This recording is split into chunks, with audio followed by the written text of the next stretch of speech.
Me llamo Isabel Moreno, y durante mucho tiempo creí que el dolor más grande de mi vida había sido enterrar a mi esposo, hasta que regresé al pueblo del que él siempre evitó hablar. Antes de continuar, dime desde qué país estás viendo esta historia, y te pido que te suscribas al canal, porque lo que comenzó como un simple regreso al pasado, se convirtió en algo que jamás habría imaginado, y que solo puede entenderse si se escucha desde el principio hasta el final. Volví al pueblo una tarde gris, acompañada únicamente por mi hijo Mateo, cuyo silencio pesaba más que cualquier palabra. Él iba sentado a mi lado en el autobús, con las manos apretadas sobre las rodillas y la mirada fija en la ventana, como si ya supiera que ese lugar no nos recibiría con compasión. El pueblo apareció entre colinas secas y caminos estrechos, exactamente como lo recordaba de los pocos viajes que había hecho con mi esposo años atrás, aunque entonces él nunca me dejaba bajar ni hablar con nadie. Mi esposo, Antonio Moreno, había muerto de manera repentina, y con su muerte no solo me dejó viuda, sino también rodeada de preguntas que nunca quiso responder en vida. Siempre que le preguntaba por su familia o por este pueblo, cambiaba de tema, bajaba la voz o simplemente se marchaba de la habitación. Yo pensé que era vergüenza, rencores antiguos o heridas sin cerrar, pero jamás imaginé que su pasado estuviera tan profundamente enterrado aquí. Cuando bajamos del autobús, nadie se acercó a ayudarnos. Las pocas personas que estaban en la plaza fingieron no vernos, aunque sus ojos nos seguían con una atención incómoda. Sentí ese tipo de silencio que no es ausencia de sonido, sino presencia de rechazo.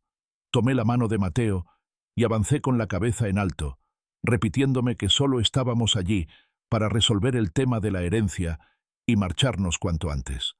La casa del ayuntamiento era un edificio antiguo, con paredes agrietadas y una puerta de madera que crujía al abrirse. Dentro nos esperaban varios miembros de la familia de Antonio y dos hombres mayores que parecían tener autoridad en el pueblo. Nadie me dio el pésame, nadie preguntó por mi hijo, y cuando me senté frente a ellos, comprendí que ya habían tomado una decisión antes de escuchar una sola palabra mía. Hablaron de tierras, de documentos, de antiguas costumbres del pueblo, utilizando un lenguaje que sonaba más a excusa que a explicación.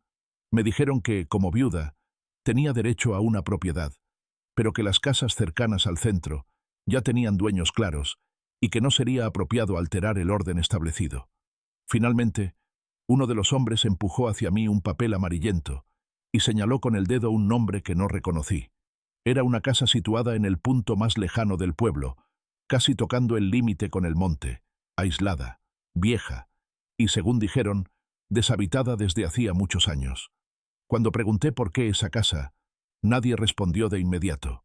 Uno de los familiares de Antonio simplemente murmuró que era lo que me correspondía y que debía estar agradecida. Sentí humillación, rabia y una extraña sensación de estar siendo empujada hacia algo que no entendía. Aún así, acepté, porque no tenía fuerzas para luchar y porque, en el fondo, quería ver con mis propios ojos aquello que todos parecían querer esconder. El camino hacia la casa era estrecho y polvoriento. A medida que nos alejábamos del centro, el sonido del pueblo desaparecía y era reemplazado por el viento y el crujir de la tierra bajo nuestros pasos. Mateo caminaba pegado a mí, y en más de una ocasión sentí cómo apretaba mi mano con fuerza, como si temiera que aquel lugar pudiera tragarnos. La casa apareció de repente, solitaria, con las ventanas oscuras y una puerta que parecía demasiado grande para un hogar tan olvidado. El tejado estaba inclinado, las paredes manchadas por la humedad y el jardín cubierto de maleza. No parecía una herencia, sino un castigo. Al entrar el aire era frío y olía a encierro. Cada paso levantaba polvo, y el silencio dentro de la casa era tan denso que podía escucharse la respiración de mi hijo. Revisé las habitaciones una por una, intentando convencerme de que, con limpieza y tiempo, aquel lugar podría volverse habitable, aunque una parte de mí sabía que algo no encajaba. Esa primera noche casi no cenamos. Mateo apenas probó la comida y me preguntó varias veces si nos iríamos pronto.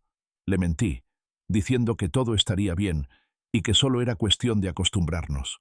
Cuando se quedó dormido, me senté sola en la cocina, escuchando el viento golpear las paredes y pensando en Antonio, preguntándome qué había hecho para que su familia me enviara a aquel lugar. Fue entonces cuando ocurrió. Un golpe seco resonó en la puerta principal.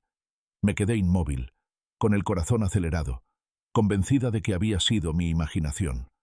Pasaron unos segundos eternos, y justo cuando empecé a levantarme para comprobarlo, el golpe se repitió, más fuerte, más claro, como si alguien estuviera allí de verdad. Me acerqué lentamente a la puerta, sin hacer ruido, y miré por la pequeña rendija entre la madera. No vi a nadie. Abrí un poco, llamé con voz temblorosa, pero el exterior estaba vacío, iluminado solo por la luna y el camino desierto.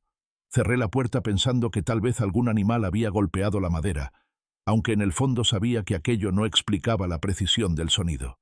Regresé a la cocina, intentando calmarme, cuando un tercer golpe, aún más fuerte, sacudió la puerta, haciendo vibrar toda la casa. Mateo se despertó llorando y llamó mi nombre desde su habitación. No abrí la puerta. No esa noche.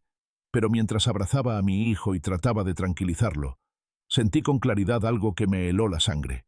Quien había golpeado sabía que estábamos allí y no pensaba marcharse. No dormí casi nada aquella noche, porque cada sonido de la casa parecía arrastrar consigo una intención que no lograba comprender. El viento se colaba por las rendijas de las ventanas como un lamento antiguo, y cada crujido de la madera me hacía pensar que alguien caminaba lentamente alrededor de la casa, midiendo mis miedos, comprobando si aún tenía fuerzas para resistir. Abracé a mi hijo durante horas, escuchando su respiración agitada, mientras mi mente regresaba una y otra vez al golpe en la puerta, tan real, tan consciente, tan humano. Cuando amaneció, la luz no trajo alivio, sino una sensación aún más incómoda, porque con el día llegó la certeza de que nadie había sido fruto de mi imaginación. Salí al exterior con cautela, recorriendo el pequeño terreno que rodeaba la casa, observando la tierra húmeda, las piedras desordenadas y los arbustos crecidos sin control. Cerca de la puerta encontré huellas, no demasiado claras, pero suficientes para confirmar que alguien había estado allí durante la noche, parado frente a nuestra entrada, en silencio, esperando algo que yo no había sido capaz de ofrecer. Mateo no quiso salir conmigo. Se quedó sentado en la cama, con la espalda apoyada en la pared, observándome como si aquel lugar pudiera desaparecer si no lo miraba directamente. Sus ojos, tan grandes y oscuros, ya no eran los de un niño curioso, sino los de alguien que había entendido que aquel pueblo no nos quería allí. Intenté animarlo con palabras suaves, prometiéndole que todo mejoraría, aunque por dentro sentía que cada promesa era una mentira construida para ganar tiempo. Decidí volver al pueblo ese mismo día, convencida de que alguien debía saber algo sobre aquella casa, sobre los golpes nocturnos y sobre el motivo real por el cual nos habían enviado tan lejos. Caminé sola, dejando a Mateo encerrado por miedo a exponerlo a miradas hostiles, y a cada paso notaba cómo las personas bajaban la voz al verme pasar, cómo las conversaciones se interrumpían de golpe, como si mi presencia desenterrara recuerdos que preferían mantener ocultos. Entré en una pequeña tienda cercana a la plaza, esperando encontrar al menos una respuesta amable, pero la mujer detrás del mostrador evitó mirarme directamente. Cuando mencioné la casa de las afueras, su rostro cambió de expresión, y durante un instante pensé que iba a decirme algo importante, pero enseguida apretó los labios y fingió no saber de qué hablaba. Salí de allí con más preguntas que respuestas y con una sensación de amenaza invisible pegada a la espalda. Fue entonces cuando noté algo que no había visto el día anterior. Varias personas me observaban desde lejos, no con curiosidad, sino con una mezcla de miedo y reproche, como si mi sola presencia fuera un error que debía corregirse. Comprendí que aquel pueblo no solo me había entregado una casa indeseada, sino también una carga que nadie quería volver a tocar. Al regresar, la casa me recibió con un silencio extraño, más pesado que el de la noche anterior. Dentro, el aire parecía estancado y un olor tenue, como a humo antiguo, flotaba en los pasillos. Comencé a limpiar una de las habitaciones, intentando distraer la mente, cuando encontré una puerta pequeña, casi escondida detrás de un armario viejo, que no había visto antes.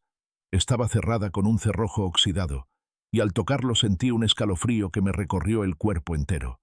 No la abrí en ese momento. Algo dentro de mí me dijo que aquel espacio guardaba respuestas que tal vez no estaba preparada para enfrentar. Volví con Mateo y traté de que el resto del día transcurriera con normalidad, aunque cada sombra alargada por la tarde parecía moverse de forma antinatural, como si la casa respirara con nosotros dentro. Esa noche, el miedo regresó con más fuerza. Cenamos en silencio, escuchando el sonido de nuestros propios cubiertos, y cuando Mateo se fue a dormir, me quedé sentada en la sala, con una vela encendida, esperando algo que no sabía cómo evitar. El primer golpe en la puerta llegó más temprano que la noche anterior, seco, preciso, como una llamada impaciente. No grité, no corrí.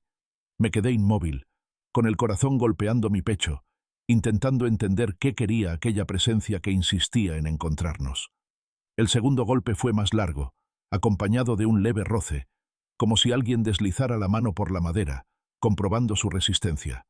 Desde la habitación, Mateo comenzó a llamarme con voz temblorosa, y supe que aquel miedo ya se estaba incrustando en él de una forma que podía marcarlo para siempre. Me acerqué a la puerta y, sin abrir, pregunté quién era, aunque mi voz apenas logró salir. No hubo respuesta, solo un silencio espeso, seguido de un último golpe, tan cercano que sentí la vibración bajo mis pies. Cuando finalmente el sonido cesó, supe con absoluta certeza que aquello no había terminado, que solo estaba comenzando. Aquella noche comprendí algo fundamental. La casa no estaba vacía, y el pueblo no nos había enviado allí por error.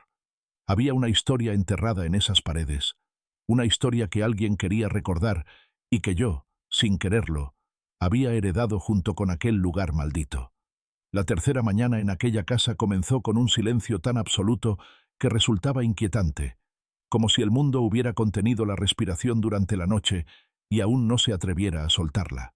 Mateo despertó sobresaltado, asegurando que había soñado con alguien parado frente a su cama, observándolo sin decir una palabra, y aunque intenté tranquilizarlo diciéndole que solo había sido una pesadilla causada por el miedo, su mirada perdida me hizo entender que, para él, aquel sueño se sentía demasiado real. Decidí que no podía seguir ignorando las señales. La casa escondía algo, y mientras más tiempo pasábamos allí, más evidente se volvía que ese algo estaba ligado no solo al pasado del lugar, sino también al de mi esposo.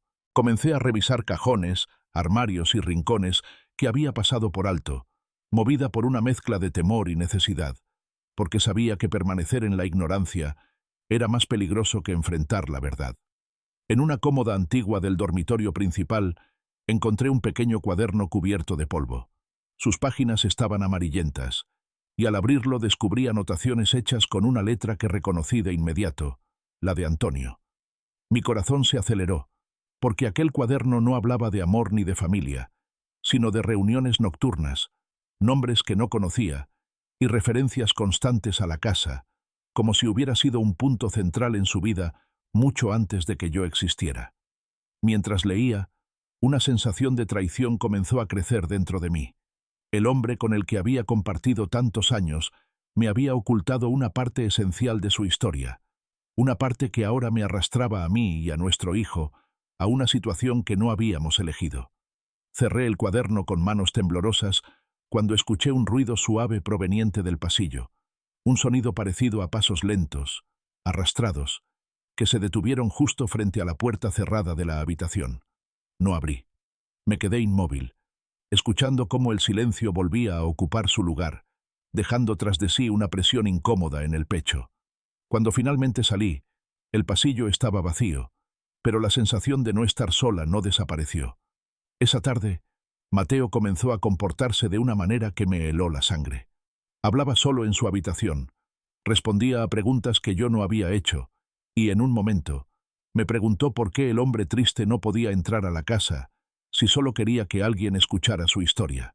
Sentí un nudo en la garganta al preguntarle a qué hombre se refería, y su respuesta fue aún más perturbadora cuando dijo que era el mismo que se paraba frente a la puerta cada noche. Intenté convencerme de que la imaginación de mi hijo estaba alimentada por el miedo y el entorno, pero una parte de mí sabía que había algo más, algo que se estaba filtrando lentamente en su mente, como una voz antigua que había esperado demasiado tiempo para ser escuchada. Al caer la noche, el aire se volvió pesado y difícil de respirar. Encendí todas las luces que pude, aunque la casa parecía tragárselas, dejando rincones sumidos en una penumbra inquietante. Cuando los golpes llegaron, no fueron fuertes ni agresivos como las noches anteriores, sino lentos, espaciados, casi respetuosos, como si quien estuviera del otro lado no quisiera asustarnos, sino recordarnos su presencia. Mateo se acercó a mí sin decir una palabra y apoyó la cabeza en mi pecho. Fue entonces cuando escuché algo nuevo, algo que nunca había oído antes. Una voz baja, apenas un susurro, pronunciando mi nombre con una familiaridad que me hizo estremecer. No provenía de la puerta, sino de algún punto indefinido del interior de la casa, como si las paredes mismas estuvieran hablando. Esa noche entendí que el peligro no solo estaba afuera, llamando a la puerta, sino también dentro, despertando recuerdos que no nos pertenecían, pero que ahora reclamaban nuestra atención. Y por primera vez desde que llegamos al pueblo, pensé seriamente en huir, aunque algo, una fuerza silenciosa y obstinada, parecía impedirnos marcharnos. La mañana siguiente llegó cargada de una pesadez extraña, como si la casa no hubiera dormido en toda la noche y ahora nos observara con una paciencia inquietante. Mateo estaba sentado en la mesa, moviendo lentamente una cuchara dentro de una taza que ya se había enfriado, y cuando le pregunté si había vuelto a escuchar la voz, levantó la mirada con una seriedad que no correspondía a su edad y dijo que el hombre estaba triste porque nadie en el pueblo quiso escucharlo cuando aún estaba vivo. Aquellas palabras me atravesaron con una mezcla de miedo y rabia, porque no había forma de que mi hijo supiera algo así sin haberlo oído de alguien más, o de algo más. Intenté sonsacarle detalles, preguntándole cómo era ese hombre, de dónde venía, por qué había elegido nuestra casa, pero Mateo se cerró de inmediato, como si alguien le hubiera pedido guardar silencio. Solo dijo que el hombre había vivido allí antes y que el pueblo le había dado la espalda. Esa misma tarde decidí hacer algo que había evitado desde nuestra llegada. Fui a buscar a la persona más vieja del pueblo, una mujer que vivía en una casa baja, casi escondida detrás de la iglesia, conocida por todos como alguien que había visto pasar demasiadas cosas como para seguir creyendo en el silencio. Caminé hasta allí con el corazón acelerado, consciente de que aquel paso podía cambiarlo todo. La mujer me recibió con una mirada cansada, pero no sorprendida, como si supiera que tarde o temprano acabaría tocando su puerta. Cuando mencioné la casa de las afueras, no me interrumpió, no fingió ignorancia, y ese simple gesto fue más revelador que cualquier palabra. Me invitó a pasar y cerró la puerta con cuidado, como si temiera que alguien pudiera escuchar. Me habló de un hombre que había vivido en esa casa muchos años atrás, un hombre solitario, trabajador, que comenzó a hacer preguntas incómodas sobre tierras, herencias y acuerdos antiguos entre las familias más poderosas del pueblo. Según ella, aquel hombre había descubierto algo que no debía, algo relacionado con propiedades que habían sido arrebatadas de manera injusta y con una muerte que nunca se investigó como correspondía. Cuando le pregunté qué había pasado con él, la mujer bajó la voz hasta convertirla en un susurro y dijo que una noche desapareció sin dejar rastro y que al poco tiempo la casa quedó vacía, como si nadie quisiera volver a habitarla. Nadie habló más de él, nadie lo buscó, y el pueblo siguió adelante como si nunca hubiera existido. Salí de allí con las piernas temblorosas, entendiendo por primera vez que aquella casa no era solo un lugar olvidado, sino una pieza clave de una historia que todos habían decidido enterrar. Al regresar, encontré a Mateo jugando en el suelo del pasillo, justo frente a la puerta pequeña que había descubierto días atrás. Me dijo que el hombre le había pedido que abriera, que allí estaba la verdad que yo buscaba. Respiré hondo durante largos segundos antes de decidirme. Abrí el cerrojo oxidado, y detrás apareció una habitación estrecha, sin ventanas, con paredes cubiertas de marcas antiguas y un olor a humedad que hacía difícil respirar. En el suelo había una caja de madera, y dentro encontré papeles, fotografías y un objeto que reconocí de inmediato, un reloj que había pertenecido a Antonio y que yo había creído perdido muchos años atrás. Ese hallazgo terminó de romper cualquier duda que aún me quedaba. Mi esposo había estado involucrado en aquella historia, había conocido a ese hombre, había sabido lo que ocurrió, y aún así, había guardado silencio. Comprendí entonces que la casa no nos había llamado por casualidad, que nos había recibido porque yo era la única que podía unir las piezas que otros habían separado a la fuerza. Esa noche, Cuando los golpes regresaron, no sentí solo miedo, sino también una extraña determinación. Sabía que detrás de la puerta no había solo una amenaza, sino una verdad que exigía ser escuchada, y aunque aún no entendía el precio que tendría que pagar, supe que ya no había marcha atrás. Después de aquella noche, la casa dejó de sentirse como un lugar ajeno y comenzó a comportarse como algo que observaba cada uno de mis movimientos, como si evaluara si yo era digna de conocer toda la verdad. Mateo despertó distinto, más callado, pero también más atento, como si escuchara cosas que yo no podía percibir. Ya no preguntaba cuándo nos iríamos, y ese silencio nuevo me preocupó más que sus antiguos miedos. Pasé gran parte de la mañana revisando los papeles encontrados en la habitación oculta. Eran documentos viejos, algunos casi ilegibles, pero todos apuntaban a lo mismo: acuerdos de tierras firmados por personas influyentes del pueblo, nombres que había escuchado en boca de la familia de Antonio, y anotaciones al margen que denunciaban irregularidades claras. Comprendí que aquel hombre que había vivido en la casa no solo había descubierto una injusticia, sino que había intentado enfrentarla, y por eso lo habían silenciado. El reloj de Antonio seguía sobre la mesa, detenido a la misma hora desde hacía años. Al verlo, una oleada de recuerdos me golpeó con fuerza: discusiones sin sentido, silencios prolongados, su insistencia en no volver nunca al pueblo. Todo encajaba de una forma dolorosa. Él había sabido la verdad, había sido parte del silencio colectivo, y al morir me había dejado como única heredera no solo de una casa, sino de una culpa que no me pertenecía. Decidí salir nuevamente al pueblo, esta vez sin bajar la cabeza. Caminé por las mismas calles, pero ahora sentía miradas más duras, más abiertas. Algunas personas cuchicheaban al verme pasar, otras directamente se apartaban, como si temieran contagiarse de algo peligroso. En la plaza, uno de los familiares de Antonio se me acercó y, sin saludar, me dijo que lo mejor sería que vendiera la casa y me marchara cuanto antes, porque ese lugar solo traía desgracias. No fue una advertencia amable, fue una amenaza envuelta en palabras educadas. Le respondí que esa casa ahora era mía y que pensaba quedarme. Su expresión cambió por completo, y por un instante vi miedo en sus ojos, un miedo auténtico que confirmó todo lo que había descubierto. Al alejarse, supe que el pueblo ya había entendido que yo no pensaba obedecer. Al regresar, encontré a Mateo sentado en el suelo del salón, dibujando con un lápiz viejo. Me mostró su dibujo sin decir nada. Era la casa, pero no como la veíamos nosotros, sino rodeada de figuras oscuras, con rostros borrosos, todas mirando hacia la puerta.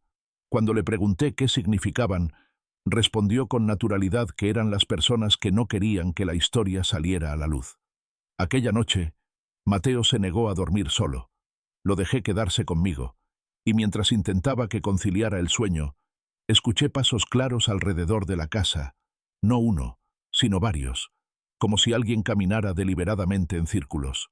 No hubo golpes esa vez, solo una presencia constante, opresiva, que se mantuvo hasta el amanecer. Cuando el sol salió, entendí que algo había cambiado. Ya no se trataba solo del hombre que había vivido allí antes, sino del pueblo entero, de un pasado compartido que se resistía a ser revelado. La casa ya no era un refugio improvisado, sino un punto de conflicto, un lugar donde tarde o temprano alguien tendría que responder por lo que había hecho. Sentí miedo, sí, pero también una determinación que no había conocido antes. Sabía que seguir adelante pondría en peligro a mi hijo, pero también sabía que callar nos condenaría para siempre. Y mientras observaba la puerta principal, silenciosa por primera vez en días, tuve la certeza de que el verdadero asedio aún no había comenzado. La sexta mañana comenzó con una sensación inquietante de vigilancia, como si la noche no hubiera terminado realmente y solo se hubiera escondido detrás de la luz. Mateo despertó antes que yo y estaba de pie junto a la puerta principal, mirándola en silencio, con una atención tan concentrada que parecía escuchar algo que yo aún no podía percibir. Cuando le pregunté qué hacía allí, respondió que el hombre decía que ya era hora de bajar, porque la verdad no podía seguir respirando a medias. Aquellas palabras me persiguieron durante horas. Recordé el olor a humedad, la sensación de frío que había sentido en los pies y la certeza de que aquel espacio oculto era más grande de lo que parecía. Bajé despacio, con una linterna en la mano, y empujé una puerta de madera que estaba casi camuflada entre la pared y una estantería antigua. El descenso fue estrecho y empinado, y cada escalón crujía como si protestara por ser utilizado después de tantos años de silencio. El sótano era más profundo de lo que imaginaba. Las paredes estaban cubiertas de marcas, algunas hechas con carbón, otras con algo que parecía haber sido escrito con desesperación. Había restos de muebles, una cama improvisada y señales claras de que alguien había vivido allí durante mucho tiempo, escondido, observando desde abajo cómo el mundo continuaba sin él. Sentí una opresión en el pecho al comprender que aquel hombre no solo había sido silenciado, sino también obligado a desaparecer lentamente. Entre los objetos encontré más documentos, cartas sin enviar y un cuaderno distinto al de Antonio. En esas páginas, el hombre hablaba del miedo constante, de las amenazas veladas, de visitas nocturnas en las que le exigían guardar silencio si quería seguir con vida.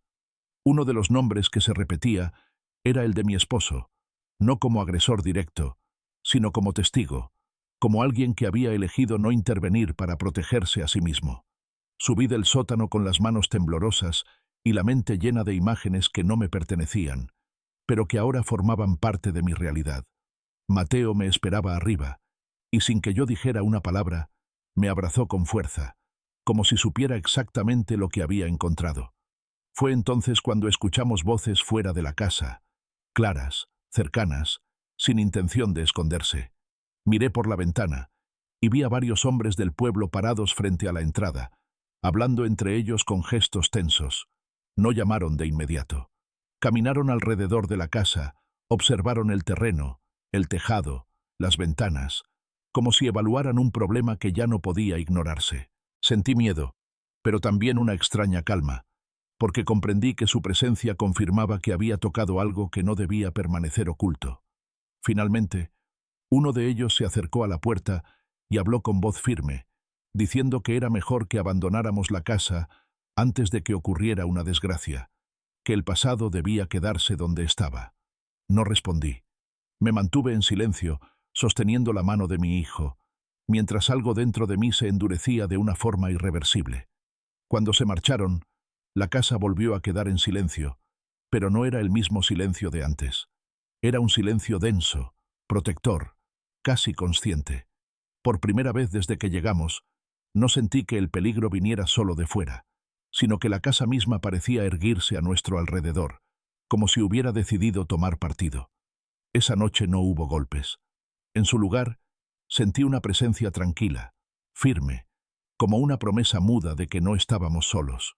Comprendí entonces que aquel lugar no solo guardaba un dolor antiguo, sino también una fuerza que podía volverse defensa si yo estaba dispuesta a escuchar hasta el final, aunque eso significara enfrentar a todo el pueblo.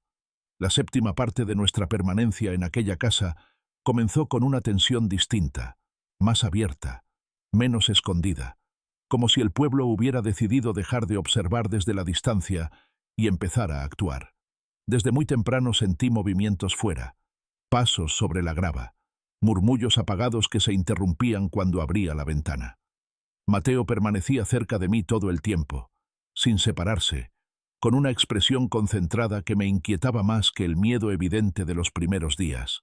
Decidí que ya no podía seguir reaccionando únicamente desde el encierro.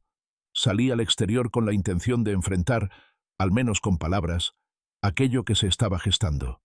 No avancé ni unos pocos metros cuando uno de los hombres del pueblo, al que había visto varias veces en la plaza, se me cruzó en el camino. No levantó la voz, no mostró agresividad abierta, pero sus palabras estaban cargadas de una amenaza cuidadosamente disimulada. Me dijo que el pueblo había sufrido demasiado en el pasado, que remover historias antiguas solo traía desgracia, y que mi hijo no merecía crecer rodeado de odio. Mencionó a Mateo de una forma tan directa que sentí un frío inmediato recorrerme la espalda. Le respondí que lo único que estaba haciendo era intentar entender por qué nos habían enviado a esa casa, y por qué todos parecían tenerle tanto miedo a la verdad. El hombre sonrió de manera breve y forzada, y antes de marcharse dejó caer una frase que se me quedó clavada en la mente durante horas. Dijo que no todos los que habían hecho preguntas en el pasado habían tenido la oportunidad de marcharse. No necesitó decir nada más. Su advertencia era clara, y su seguridad indicaba que hablaba desde el conocimiento, no desde la suposición. Al volver a entrar, encontré a Mateo sentado en el suelo, mirando fijamente hacia la escalera que conducía al sótano. Me dijo que el hombre triste estaba enfadado, no con nosotros, sino con quienes seguían mintiendo. Aseguró que había más personas como él, personas que habían desaparecido después de intentar hablar, y que sus voces seguían atrapadas entre la casa y el monte, esperando que alguien las escuchara de verdad. Sentí cómo la realidad comenzaba a resquebrajarse bajo mis pies. Ya no se trataba de una sola historia, ni de un solo hombre traicionado por el silencio del pueblo. Se trataba de un patrón, de una cadena de desapariciones disfrazadas de olvidos convenientes. Comprendí entonces que el miedo colectivo no era solo a la casa, sino a lo que podía revelar si alguien tenía el valor suficiente para escucharla hasta el final. Esa noche, Mateo me dijo algo que alteró por completo mi percepción de todo lo que estaba ocurriendo. Me confesó que el hombre no había comenzado a hablarle después de nuestra llegada, sino desde antes, mucho antes, incluso cuando todavía vivíamos lejos del pueblo. Dijo que la voz había estado presente en sueños, guiándonos lentamente de regreso, como si nuestro retorno hubiera sido inevitable desde el principio. Esa revelación me dejó sin palabras. Comprendí que nuestra llegada no había sido una coincidencia, ni una simple consecuencia de la herencia, sino el último paso de un camino trazado con paciencia, con una espera silenciosa que había durado años. La casa no nos había elegido al azar, nos había llamado. Aquella noche, por primera vez, no sentí solo miedo ni amenaza, sino una responsabilidad pesada y difícil de aceptar. Sabía que lo que estaba despertando allí no podía volver a dormirse, y que proteger a mi hijo implicaría enfrentar algo mucho más grande que una simple hostilidad de pueblo. Mientras apagaba las luces y abrazaba a Mateo, tuve la certeza de que el siguiente paso ya no dependería solo de mí. La octava parte comenzó con una sensación de urgencia que no me abandonó ni un solo instante, como si el tiempo mismo se hubiera vuelto un enemigo silencioso. Desde el amanecer, la casa parecía más viva que nunca, con crujidos que no respondían al viento y sombras que se desplazaban lentamente por los pasillos, aun cuando la luz entraba con fuerza por las ventanas. Mateo despertó sobresaltado y me dijo que durante la noche las voces habían hablado entre ellas, no discutiendo, sino recordando. Intenté mantener la calma mientras preparaba el desayuno, pero cada palabra de mi hijo se clavaba en mí con una precisión inquietante. Me explicó que no era solo el hombre triste, sino otros, hombres y mujeres, todos ligados a familias del pueblo, todos desaparecidos después de hacer preguntas que nadie quiso responder. Dijo que algunos habían sido acusados de locura, otros de huir sin despedirse, pero que ninguno se había marchado por voluntad propia. Aquella información encajaba con demasiadas piezas que ya tenía delante. Recordé nombres mencionados en los documentos del sótano, apellidos repetidos en los acuerdos de tierras, rostros que había visto en fotografías antiguas y que ya no estaban presentes en el pueblo actual. Comprendí que el silencio no era una excepción, sino una tradición cuidadosamente mantenida, una forma de supervivencia colectiva construida sobre el sacrificio de unos pocos. Al mediodía, 2 mujeres del pueblo se acercaron a la casa. No tocaron la puerta. Se quedaron de pie a cierta distancia, observando a Mateo mientras jugaba cerca de la entrada. Cuando salí a preguntar qué querían, me dijeron con aparente amabilidad que estaban preocupadas por el niño, que aquel lugar no era adecuado para crecer, que los rumores podían hacerle daño. Sus palabras estaban medidas, pero su mirada revelaba algo mucho más oscuro, una advertencia clara envuelta en falsa compasión. Les respondí que mi hijo estaba conmigo y que nadie tenía derecho a decidir por nosotros. Al marcharse, una de ellas se giró y dijo que algunos niños heredaban más de lo que sus padres podían imaginar.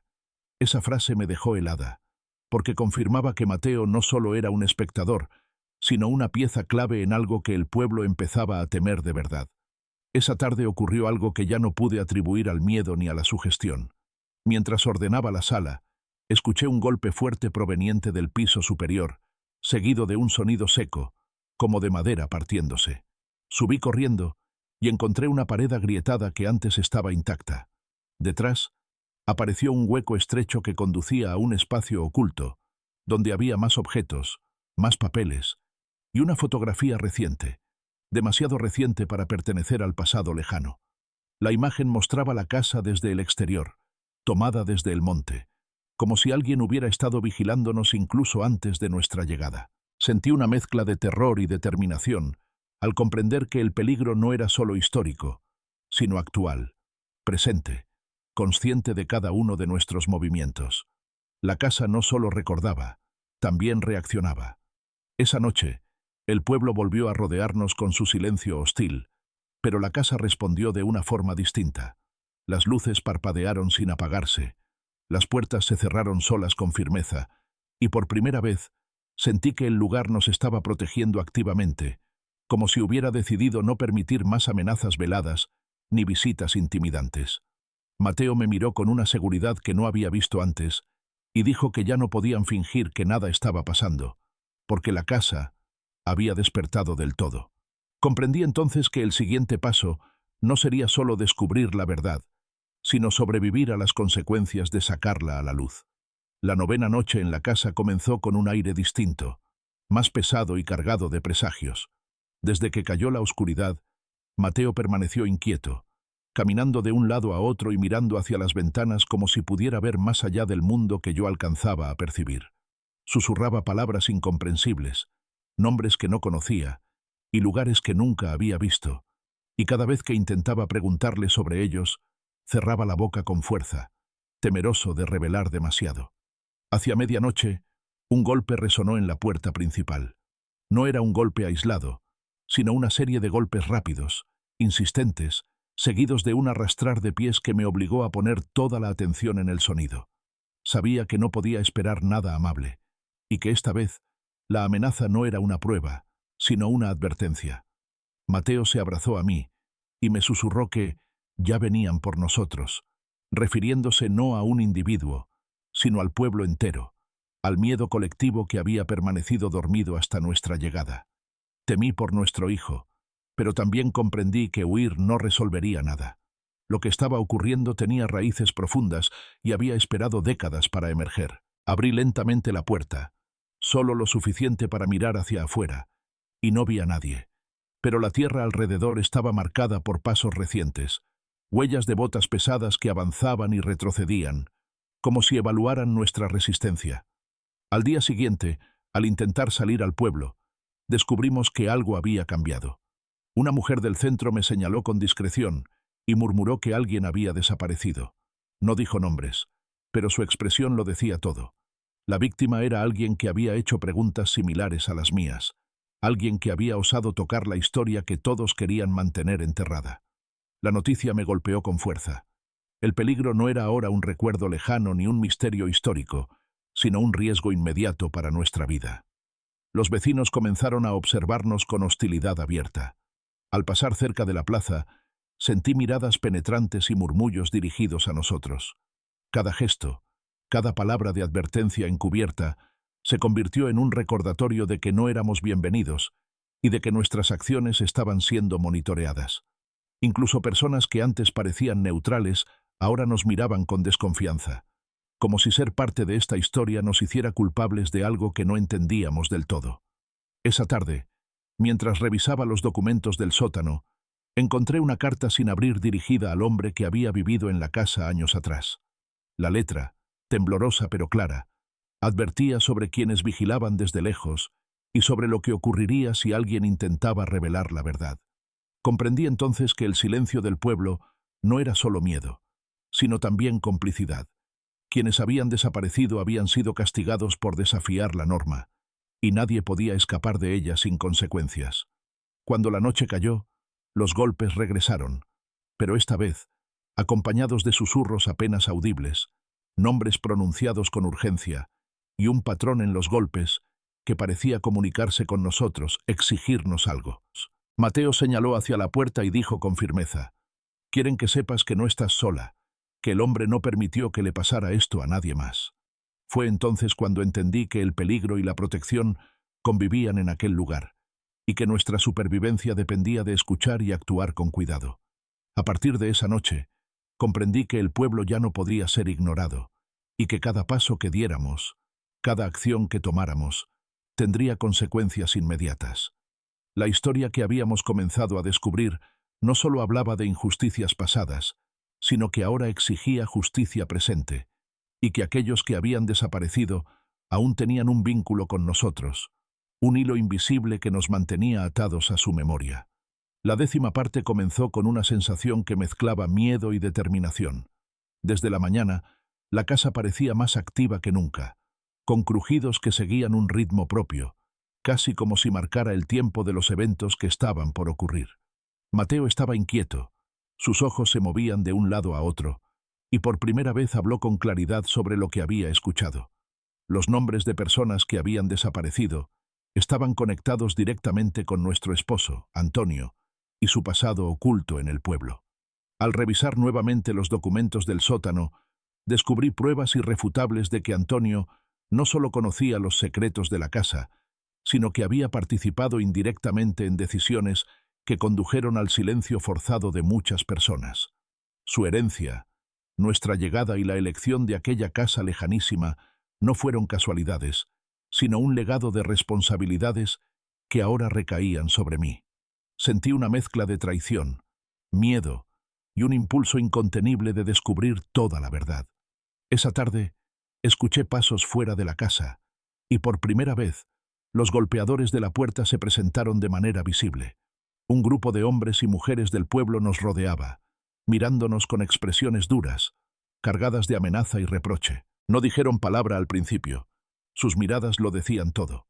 Sabían lo que estábamos descubriendo y querían que nos marcháramos antes de que fuera demasiado tarde. Comprendí que no había margen para la duda ni para la negociación. Estábamos frente a un enfrentamiento inevitable. Mientras tanto, Mateo comenzó a señalar un rincón de la sala y dijo que el hombre triste estaba allí, observándonos, que nos protegía y al mismo tiempo nos advertía de lo que podía ocurrir. Era evidente que la casa no era solo un refugio, sino un aliado activo que, de alguna forma, había decidido ayudarnos a enfrentar los peligros que nos rodeaban.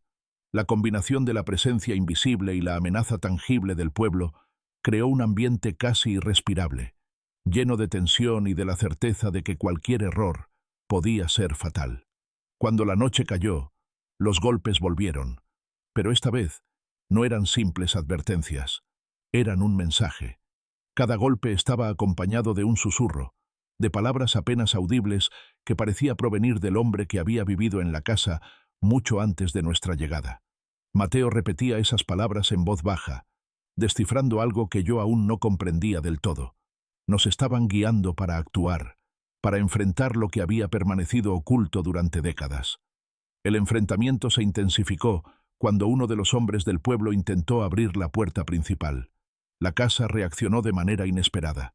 Los candelabros se movieron, las ventanas temblaron y un viento frío recorrió los pasillos, impidiendo que avanzara. Fue la primera demostración clara de que aquel lugar no solo guardaba secretos, sino que podía defender a quienes estaban dispuestos a escuchar y a respetar la verdad. Mateo me miró y dijo con solemnidad que ahora dependía de mí decidir cómo continuar, que la elección marcaría nuestro futuro. Antes de que la noche terminara, entendí algo crucial. Todo lo que había ocurrido hasta ahora, cada golpe, cada presencia, cada desaparición, estaba conectado. Antonio, el hombre del pasado, la casa y el pueblo, eran piezas de un mismo rompecabezas, y nuestra tarea no era solo sobrevivir, sino también desenterrar la verdad y enfrentar las consecuencias. La historia había alcanzado un punto crítico, y no había vuelta atrás. Si te está gustando la historia hasta ahora, no olvides darle like, dejar un comentario con tus teorías sobre lo que ocurre en la casa y suscribirte al canal para no perderte las próximas partes, porque lo que está por suceder cambiará por completo nuestra percepción de todo lo que creíamos saber. La 11ª parte comenzó con un silencio extraño, pesado, que se extendía por toda la casa, como si el tiempo mismo contuviera la respiración antes de una tormenta. Mateo estaba más alerta que nunca. Su mirada recorría cada rincón, cada sombra, y susurraba nombres y fechas que yo no podía comprender del todo, pero que parecían ser fragmentos de una historia que esperaba ser completada. Al caer la tarde, Escuché movimientos en el exterior, pasos rápidos, voces bajas y entrecortadas, que parecían discutir entre ellas sin decidir nada. Miré por la ventana y vi a varios habitantes del pueblo reunidos, hablando en círculos, señalando la casa y luego mirándonos a través de la oscuridad. Era evidente que nuestra permanencia había desatado algo que nadie esperaba. Un conflicto abierto entre quienes querían mantener el secreto y la verdad que estábamos comenzando a descubrir. Decidí que no podía quedarme encerrada. Tomé el cuaderno de Antonio y los documentos del sótano y subí con cuidado al piso superior para analizar mejor las pistas que nos habían dejado. Entre las hojas encontré referencias a reuniones secretas, nombres de personas que habían desaparecido y la mención de un pacto silencioso entre varias familias influyentes del pueblo, un acuerdo para proteger intereses propios a costa de los demás. Todo encajaba con lo que Mateo había percibido. La casa no solo guardaba la memoria de un hombre, sino la de toda una red de secretos que habían condenado a muchos. Mientras revisaba los papeles, escuché un golpe fuerte en la ventana del salón. Era diferente a los anteriores, más decidido, directo, una advertencia clara. Miré hacia afuera y vi a uno de los hombres más jóvenes del pueblo, con los ojos llenos de hostilidad, señalando con el dedo hacia mí y luego hacia Mateo. Su mensaje era inequívoco. Estaban dispuestos a hacer cualquier cosa para que abandonáramos la casa y no siguiéramos descubriendo secretos que amenazaban su comodidad. Esa noche, mientras trataba de que Mateo durmiera, comenzaron a llegar más golpes, esta vez acompañados de susurros urgentes que parecían provenir de distintos puntos de la casa. Mateo los interpretaba y repetía lo que escuchaba, revelando fragmentos de un pasado que yo solo empezaba a comprender. Mencionó desapariciones antiguas, advertencias que nadie había escuchado y la implicación directa de familias del pueblo en cada uno de esos eventos. Comprendí que estábamos en medio de un juego que había durado décadas y que nuestra llegada había reactivado las piezas que habían permanecido dormidas. En un momento, mientras revisaba una de las habitaciones del piso superior, encontré un espacio oculto detrás de una estantería. Allí había objetos personales de los desaparecidos, cartas y fotografías, todas organizadas con cuidado. Entre ellas, reconocí rostros que aparecían en los documentos de Antonio y en los relatos que Mateo repetía. Todo estaba conectado. El pasado del pueblo, las desapariciones, la casa y nuestro esposo. La magnitud de lo que estábamos enfrentando me hizo comprender que no era posible retroceder. La noche terminó con un silencio inquietante. Los habitantes del pueblo se habían marchado, pero su advertencia permanecía. La casa, en cambio, parecía vibrar con energía propia, protegiéndonos y recordándonos que lo que descubríamos no solo era peligroso, sino también necesario. Mateo se durmió finalmente, abrazándome con fuerza, y yo comprendí que cada decisión que tomara a partir de ahora tendría consecuencias inmediatas para ambos. La 12ª noche comenzó con una tensión que se podía cortar con las manos. Mateo permanecía inquieto, susurrando nombres y fechas mientras recorría la sala con pasos silenciosos. Su comportamiento ya no era solo miedo. Había adquirido una especie de alerta constante, como si escuchara cosas que mis propios oídos no podían percibir. Yo sentía que la casa misma estaba expectante, como si supiera que aquella noche marcaría un antes y un después en nuestra historia. Decidí revisar nuevamente los documentos del sótano y el cuaderno de Antonio, buscando alguna pista que me ayudara a comprender la magnitud de lo que enfrentábamos. Entre las páginas encontré referencias directas a enfrentamientos con miembros del pueblo, reuniones secretas y advertencias que Antonio había recibido años atrás. Comprendí que nuestro esposo había estado atrapado entre la verdad y la supervivencia, obligado a mantener silencio para proteger su vida y quizás la nuestra sin saberlo. Mientras leía, un golpe fuerte sacudió la puerta principal, seguido de un arrastrar de pies que se extendió por todo el piso. Me acerqué lentamente y vi que alguien estaba intentando forzar la cerradura. Sin pensarlo, levanté la linterna y apunté hacia la puerta, mostrando determinación más que miedo. Para mi sorpresa, la casa reaccionó. Los candelabros se movieron ligeramente, las ventanas temblaron y un viento frío recorrió los pasillos, impidiendo que el intruso avanzara. Fue la primera vez que la protección de la casa se manifestó de manera tan evidente y activa. Mateo, observando todo desde un rincón, dijo con voz firme: «No pueden entrar. El hombre no lo permite, pero debes saber la verdad». Su declaración me heló la sangre. Le pedí que me explicara, y él señaló hacia el sótano. «Allí está todo, mamá. Todo lo que hicieron y lo que Antonio sabía. Debes verlo para poder decidir qué hacer». Con el corazón latiendo aceleradamente, bajé al sótano nuevamente. Esta vez no estaba sola. Sentí la presencia de algo más, algo antiguo, algo que parecía susurrar cada movimiento de mi esposo, cada decisión y cada silencio que había mantenido. Allí encontré más cartas, fotografías y objetos personales de las personas desaparecidas, todos cuidadosamente organizados, como si alguien hubiera esperado nuestra llegada para que la historia se completara.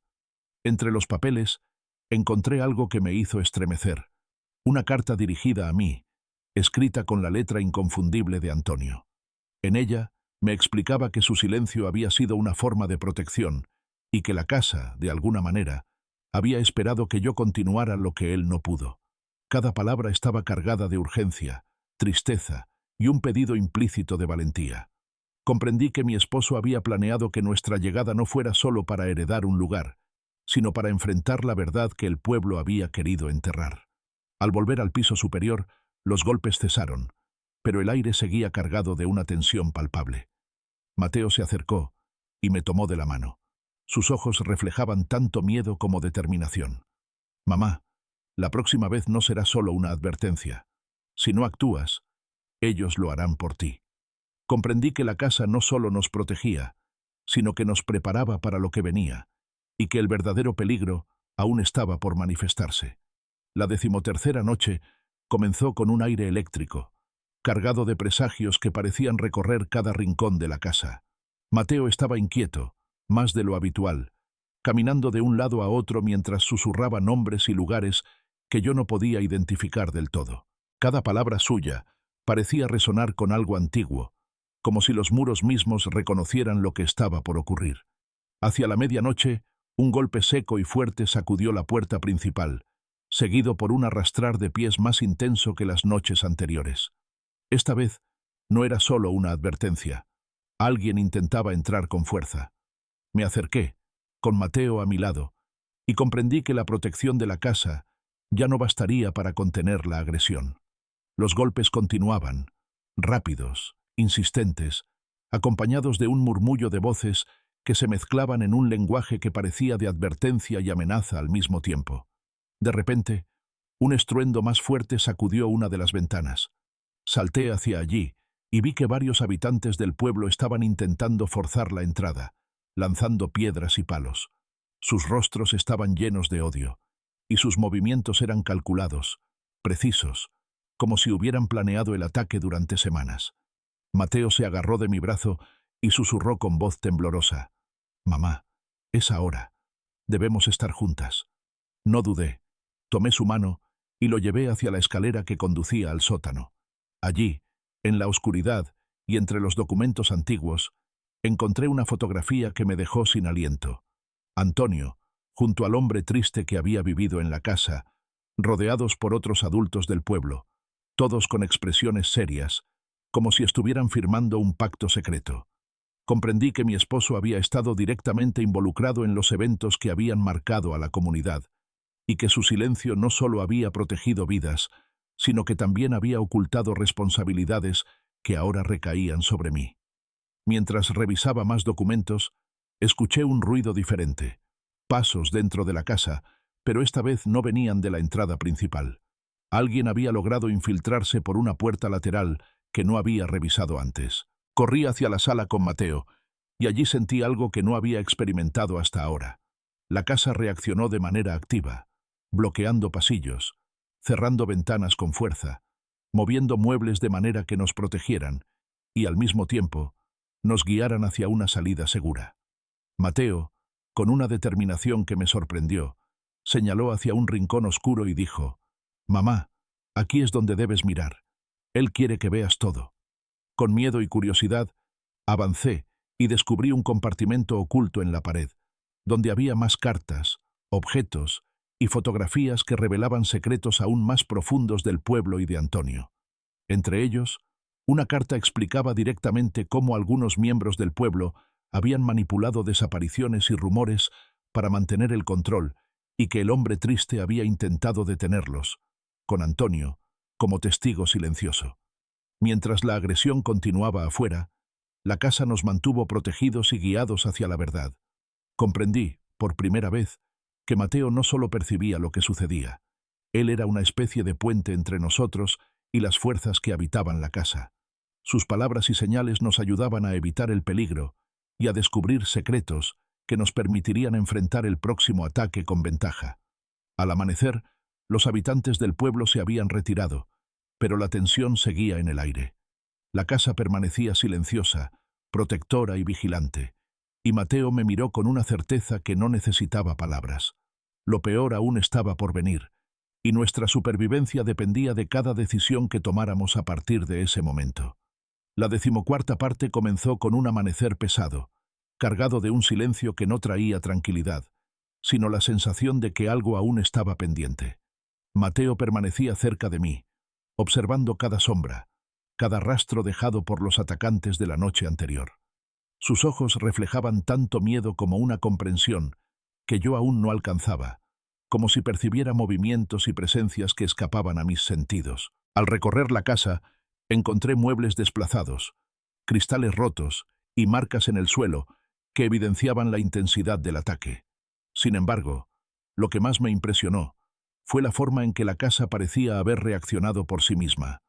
Los objetos caídos se habían colocado de manera que señalaban caminos seguros, y ciertas puertas que antes estaban cerradas ahora parecían abrirse hacia espacios donde los documentos y fotografías permanecían intactos.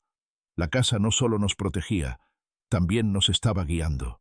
Mateo se acercó a mí y susurró que el hombre triste quería mostrarnos algo más. Lo seguí hacia el sótano, donde cada objeto parecía contar una historia, y allí descubrimos un nuevo conjunto de cartas y fotografías que revelaban conexiones directas entre las desapariciones del pasado y los miembros influyentes del pueblo. Entre ellas, había una fotografía de Antonio con varias personas, todas con gestos serios y rostros tensos, sosteniendo documentos que explicaban acuerdos secretos y la complicidad de familias enteras. Mientras examinábamos los papeles, escuché un golpe fuerte en una de las ventanas superiores. No era un golpe aislado, sino un patrón. Golpes repetidos, estratégicos, como si el pueblo quisiera que supiéramos que podían atacar nuevamente en cualquier momento.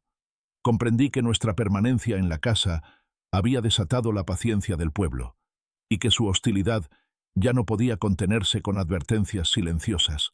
Ahora era violencia abierta. Esa tarde, mientras intentaba organizar los documentos y entender la magnitud de lo que habíamos descubierto, escuché susurros que parecían provenir de las paredes. Mateo los interpretaba y repetía nombres, fechas y lugares. Me explicó que los espíritus de los desaparecidos estaban conscientes de nuestra presencia y que estaban colaborando con nosotros, guiándonos para que la verdad saliera a la luz, pero también advirtiéndonos del peligro inminente. Al caer la noche, los golpes se intensificaron y ahora vinieron acompañados de gritos lejanos y amenazas directas desde fuera. La casa reaccionó de nuevo, cerrando ventanas con fuerza, bloqueando pasillos y protegiéndonos mientras nos dirigíamos a un rincón seguro. Mateo se mantuvo firme a mi lado y me indicó un compartimento oculto detrás de un estante, donde hallamos más cartas y documentos que revelaban nombres de desaparecidos recientes y su conexión directa con familias del pueblo. Fue entonces cuando comprendí algo crucial. No solo estábamos enfrentando un pasado oscuro, sino que la violencia del presente era la continuación de lo que había comenzado décadas atrás. La casa nos protegía, Mateo actuaba como intermediario, y nosotros éramos ahora los responsables de enfrentar lo que nadie había tenido el valor de desafiar. La magnitud de la verdad y la hostilidad del pueblo hacían que cada paso, cada decisión, fuera crucial para nuestra supervivencia. La 15ª parte comenzó con un silencio tenso que parecía pesar sobre cada habitación de la casa. Mateo permanecía a mi lado, con los ojos fijos en la puerta principal, como si pudiera ver más allá de lo visible, anticipando cada movimiento del pueblo que nos había rodeado las noches anteriores. Su respiración era contenida, medida, y por primera vez sentí que no solo temía por sí mismo, sino que entendía la magnitud de la historia que estábamos desenterrando. Hacia la tarde, escuché pasos dentro de la casa, distintos a los del exterior. No eran suaves ni casuales, eran deliberados, calculados, y se acercaban hacia nosotros con una intención clara.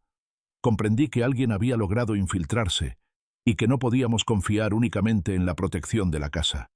Tomé a Mateo de la mano y lo llevé hacia la habitación donde los documentos del sótano se guardaban, tratando de mantener la calma mientras la tensión crecía con cada segundo. Allí, entre cartas y fotografías, descubrimos algo inesperado. Una serie de notas escritas por Antonio, que revelaban no solo su participación indirecta en los secretos del pueblo, sino también su intento de proteger a quienes estaban en peligro, incluyendo a los desaparecidos. Cada palabra estaba cargada de urgencia y remordimiento, explicando decisiones que había tomado para mantener a salvo a su familia y a algunos inocentes, a costa de mantener silencio frente a la comunidad. Comprendí que su legado no era únicamente de secretos, sino también de protección silenciosa. Mientras examinábamos los documentos, los pasos se hicieron más cercanos. Mateo señaló hacia un estante y susurró que allí encontraríamos algo que nos ayudaría a enfrentarlos. Con cuidado, moví los libros y descubrí un compartimento oculto donde había un objeto que Antonio había dejado especialmente para este momento. Un medallón con símbolos grabados, acompañado de instrucciones precisas sobre cómo usarlo para protegernos y revelar la verdad sin sufrir daño. Esa noche, el pueblo volvió a rodearnos, pero esta vez no había advertencias veladas. Arrojaban piedras, golpeaban la puerta y lanzaban gritos que resonaban con odio acumulado durante décadas. La casa reaccionó inmediatamente. Las ventanas se cerraron de golpe, los muebles se movieron para bloquear los pasillos y un viento frío recorrió cada estancia, protegiéndonos mientras nos dirigíamos hacia un lugar seguro. Mateo permanecía firme a mi lado, guiándome con sus palabras y sus gestos hacia cada nuevo espacio seguro. En medio del caos, comprendí algo que cambiaría por completo nuestra percepción de Antonio y del hombre triste. Ambos habían estado coordinando indirectamente la defensa de la casa y la protección de quienes se atrevían a descubrir la verdad. La casa no era solo un refugio, era un aliado activo, y nosotros éramos ahora parte de su legado, responsables de continuar la historia y enfrentarnos a quienes habían perpetuado el miedo y las desapariciones. El enfrentamiento dentro de la casa terminó con un silencio abrupto, como si los atacantes hubieran comprendido que no podrían doblegarnos tan fácilmente. Mateo se acercó y dijo con firmeza: «Mamá, ahora ellos saben que no estamos solos. La casa nos respalda y debemos usar lo que Antonio dejó para terminar lo que él no pudo». Su voz estaba llena de seguridad y determinación, y por primera vez sentí que, aunque el peligro continuara, teníamos una verdadera oportunidad de enfrentarlo y sobrevivir. La 16ª parte comenzó con un silencio inquietante que parecía impregnarse en cada rincón de la casa. Mateo permanecía alerta, observando cada sombra y cada grieta en las paredes con una concentración que me hacía sentir que percibía cosas que yo no podía ni imaginar. Era como si los muros guardaran un lenguaje secreto y él fuera el único capaz de descifrarlo. Al recorrer el pasillo que conducía al sótano, noté una irregularidad en una de las paredes, un leve relieve que antes no había visto. Al tocarlo, sentí un clic sutil y, para mi sorpresa, se abrió un compartimento oculto. Dentro había un conjunto de objetos y documentos que revelaban un secreto aún más profundo. La estructura de la casa misma había sido diseñada para proteger y ocultar la verdad, con pasadizos, escondites y mensajes cifrados que solo alguien con la guía de la voz del hombre triste, podía comprender. Mateo me explicó que la casa no era solo un refugio ni un lugar de protección pasiva, sino que estaba viva de alguna manera, consciente de quienes entraban y salían, de quienes intentaban dañarnos y de quienes tenían derecho a conocer los secretos que había guardado durante décadas. Entre los objetos encontré un mapa antiguo, delineando pasadizos que conectaban habitaciones que ni siquiera sabía que existían, y anotaciones que señalaban lugares donde se escondían documentos cruciales para comprender la historia del pueblo y las desapariciones. Mientras revisaba el mapa, un ruido proveniente del piso superior me alertó. Alguien estaba intentando ingresar nuevamente. Esta vez, los golpes eran más fuertes, acompañados de gritos y amenazas directas. Comprendí que no solo éramos atacados físicamente, sino también psicológicamente. El pueblo quería intimidarnos y demostrar que no debíamos seguir desenterrando su pasado. La casa reaccionó de inmediato. Las puertas se cerraron de golpe, bloqueando pasillos, y los muebles se desplazaron estratégicamente para crear barreras.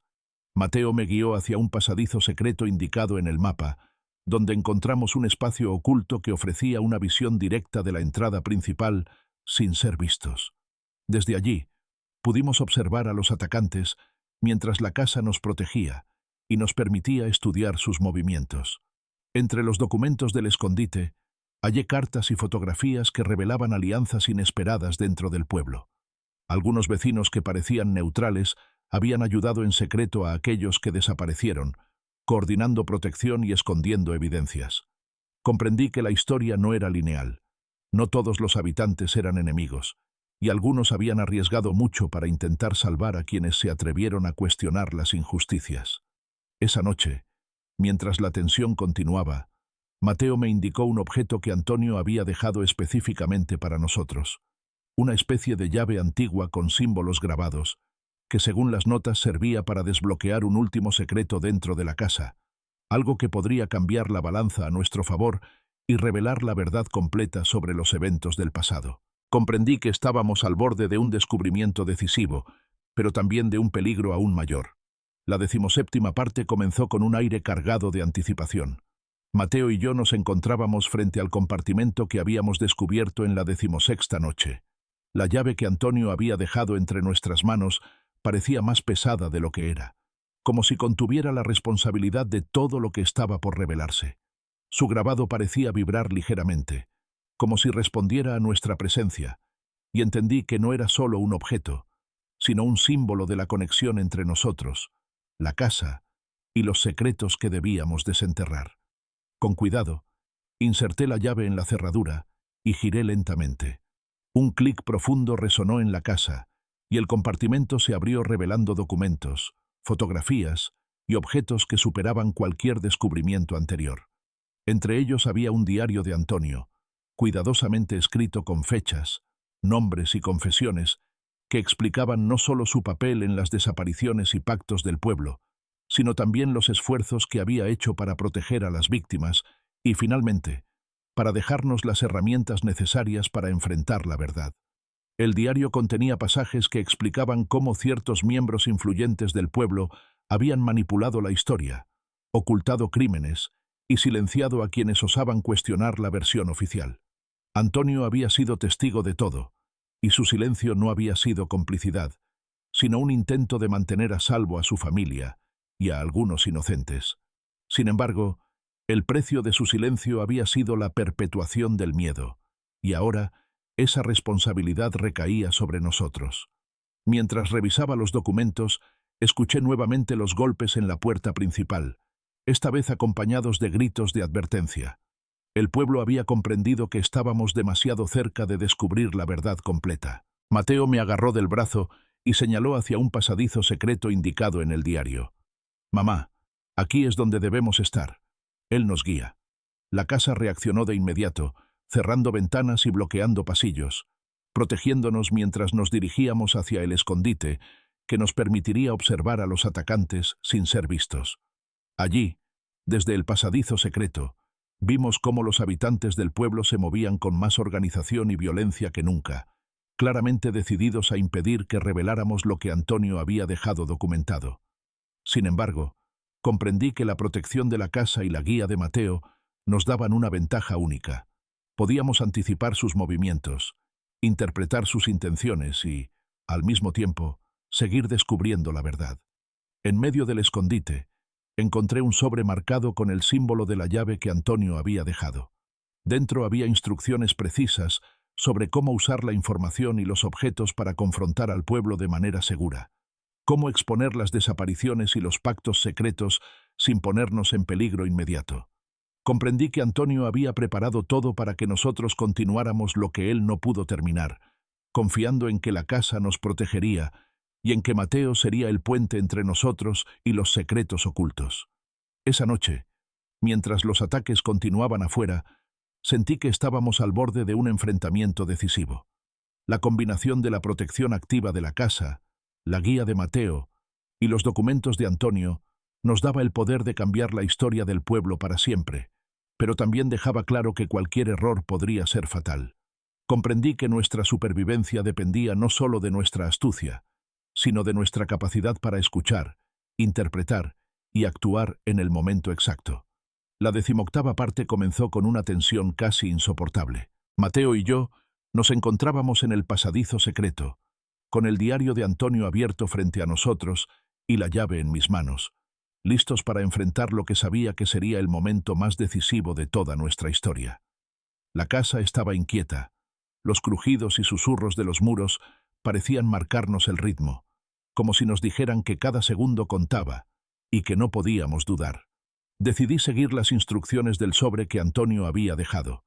Cada paso estaba cuidadosamente detallado. Cómo exponer las pruebas sin ponernos en peligro inmediato, cómo usar los objetos y documentos para demostrar la verdad de manera clara, y cómo aprovechar la protección activa de la casa para mantenernos un paso adelante del pueblo. Mateo observaba cada movimiento, sus ojos brillando con la certeza de que estábamos haciendo lo correcto, aunque no entendiera completamente la magnitud de la revelación. Al descender del pasadizo hacia la sala principal, colocamos los documentos más importantes sobre una mesa iluminada por la tenue luz de las velas. Las fotografías, cartas y el diario estaban dispuestos de manera que cualquier observador que entrara podría comprender de inmediato la conexión entre las desapariciones, los pactos secretos del pueblo y la implicación directa de los miembros influyentes. Cada detalle había sido planeado por Antonio para que la verdad hablara por sí misma, sin necesidad de palabras adicionales. Poco después, se escucharon golpes en la puerta y gritos desde el exterior. Los habitantes del pueblo habían comprendido que estábamos demasiado cerca de revelar todo y querían intimidarnos. Sin embargo, la casa reaccionó de manera inmediata. Las ventanas se cerraron con fuerza. Los muebles se desplazaron bloqueando pasillos y creando barreras estratégicas, y un viento frío recorrió los espacios, impidiendo que los atacantes lograran entrar. Mateo y yo nos mantuvimos firmes, siguiendo las indicaciones de Antonio y la guía silenciosa de la casa. En un momento crítico, escuchamos que alguien rompía una ventana lateral intentando infiltrarse, pero la casa nos protegió nuevamente, cerrando esa entrada y redirigiendo nuestra atención hacia otro compartimento oculto. Allí encontramos un conjunto de objetos adicionales que Antonio había dejado, documentos falsos, pistas para despistar a los atacantes y más fotografías que confirmaban la participación de ciertos miembros del pueblo en la perpetuación del miedo y las desapariciones. La combinación de los documentos revelados y la protección activa de la casa comenzó a cambiar la dinámica. Algunos de los atacantes empezaron a retirarse, confundidos y temerosos, como si comprendieran que no podrían doblegarnos. Mateo señaló hacia las fotografías y dijo: «Mamá, ahora todos deben saber la verdad. La casa nos dio la fuerza y Antonio nos dio la guía». Comprendí que estábamos en el momento exacto en que la historia del pueblo, los secretos ocultos y las responsabilidades individuales comenzarían a enfrentarse a la luz. Esa noche terminó con un silencio cargado de expectativa. La casa seguía vigilante, protectora, y Mateo se quedó junto a mí, recordándome que lo que habíamos logrado no solo era nuestra supervivencia, sino también la posibilidad de cambiar el rumbo de la historia del pueblo. Comprendí que a partir de ahora, nada sería igual. Habíamos comenzado a desafiar décadas de miedo y complicidad. La 19ª parte comenzó con un aire cargado de tensión extrema. La noche se cernía sobre la casa y el pueblo parecía decidido a dar un último golpe, como si hubieran comprendido que estábamos demasiado cerca de exponer toda la verdad.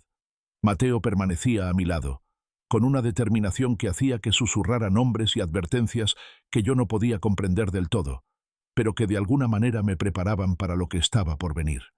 Apenas la oscuridad se asentó, Escuchamos un estruendo, golpes fuertes en la puerta, gritos y amenazas directas. Los habitantes del pueblo habían reunido fuerzas para un ataque final, decididos a impedir que las desapariciones y secretos se hicieran públicos. Sin embargo, esta vez estábamos preparados. Siguiendo las instrucciones del diario de Antonio, colocamos los documentos y fotografías más importantes de manera estratégica, asegurándonos de que cualquiera que entrara pudiera ver la verdad de inmediato. La casa reaccionó con violencia contenida, como si entendiera la urgencia de la situación. Las ventanas se cerraron de golpe, los muebles se movieron para crear barreras, y pasadizos ocultos se activaron, permitiéndonos movernos sin ser vistos. Mateo, interpretando los susurros de los antiguos habitantes de la casa, nos guió hacia un lugar seguro donde podríamos observar a los atacantes y anticipar sus movimientos. Cada señal de él nos permitía actuar con precisión, evitando el contacto directo mientras la verdad comenzaba a imponerse. En medio del caos, descubrimos un compartimento que Antonio había dejado para este momento exacto. Allí había cartas que documentaban las desapariciones más recientes y nombres de los responsables aún vivos en el pueblo. Comprendí que Antonio había planeado que este enfrentamiento final revelara no solo el pasado, sino también la complicidad actual de quienes mantenían el miedo como poder. Mateo señaló las cartas y dijo: «Ahora todos deben ver lo que hicieron. La verdad saldrá». El ataque continuó, pero la casa nos protegió, y los atacantes comenzaron a retroceder, confundidos y aterrorizados. La combinación de documentos reveladores, nuestra presencia decidida y la protección activa de la casa cambió la dinámica. El miedo que ellos habían usado contra otros se volvió contra ellos. Algunos vecinos, al ver la evidencia y comprender que no podrían ocultar la verdad, se retiraron, mientras que otros permanecieron inmóviles, atrapados entre la culpa y la sorpresa. En el clímax de la noche, Mateo jugó un papel crucial. Siguiendo las señales de los susurros y los movimientos de la casa, nos permitió redistribuir los documentos de manera que quedaran expuestos a la vista de todos los que entraran. Fue un acto casi ceremonial, como si los espíritus de los desaparecidos colaboraran para que la verdad se hiciera innegable. La combinación de evidencia física y presencia sobrenatural dejó claro que el silencio del pueblo ya no podía mantenerse. Al amanecer, la calma volvió a la casa, pero ya nada era igual. La verdad había sido revelada parcialmente. El pueblo había recibido su advertencia definitiva, y Mateo, a mi lado, nos recordaba que habíamos sobrevivido gracias a la combinación de protección, guía y valentía. Comprendí que la historia no estaba terminada, pero que habíamos logrado un avance crucial. Los secretos del pasado estaban ahora a la luz, y la próxima generación tendría la oportunidad de decidir cómo enfrentarlos. La 20ª y última parte comenzó con un amanecer silencioso, pero cargado de una calma que parecía contener todo lo que había ocurrido durante las noches anteriores. La casa, aún vibrante con su presencia protectora, parecía respirar junto a nosotros, como si supiera que la historia estaba llegando a su punto culminante. Mateo permanecía a mi lado, observando los rincones con sus ojos atentos, preparados para cualquier signo de peligro, pero también conscientes de que algo importante estaba a punto de revelarse. Al recorrer la casa, encontramos que los documentos, cartas y fotografías que Antonio había dejado ya habían cumplido su propósito. La evidencia estaba expuesta y visible, y los atacantes del pueblo habían comprendido que su silencio y sus secretos ya no podían sostenerse. Algunos vecinos, confundidos y temerosos, se habían retirado definitivamente, mientras que otros permanecían estáticos, incapaces de ignorar la magnitud de lo que había sido descubierto. La tensión del pasado y del presente se entrelazaba en un equilibrio delicado. Mateo señaló hacia un compartimento que antes no habíamos explorado. Con cuidado, lo abrí, y encontramos un conjunto final de objetos y cartas que revelaban la última parte del misterio. La conexión directa de Antonio con las desapariciones, pero también su papel como protector silencioso y guardián de la verdad. Cada página explicaba cómo las decisiones tomadas por él y por el hombre triste habían evitado males mayores y mantenido un delicado equilibrio que ahora nos permitía enfrentar la historia con conocimiento y valentía. A medida que revisábamos las cartas, comprendí algo esencial. El legado de Antonio no solo era de secretos, sino de guía, protección y oportunidad para corregir injusticias pasadas. La casa había sido su aliada, Mateo nuestro puente y la evidencia nuestra arma más poderosa.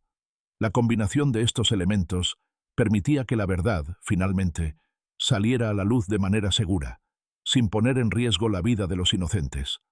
El pueblo, al percibir la firmeza con que habíamos actuado y la claridad de la evidencia, comenzó a mostrar signos de aceptación y temor mezclados. Algunos vecinos ofrecieron explicaciones y reconocimientos, mientras que otros permanecieron en silencio, sabiendo que los secretos ya no podían sostenerse. La tensión que había dominado las noches anteriores se transformó lentamente en un aire de resignación y reflexión.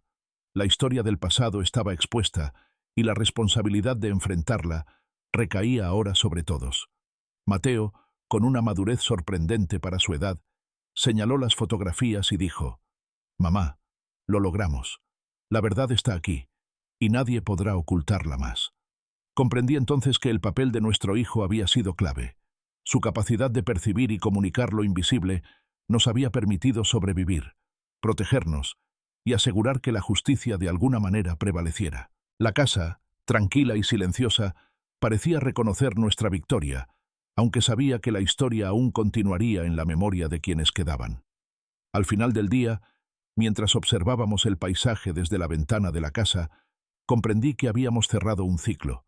Los secretos habían sido revelados, el peligro inmediato había terminado, y la historia que Antonio había comenzado podía finalmente completarse con nuestra valentía.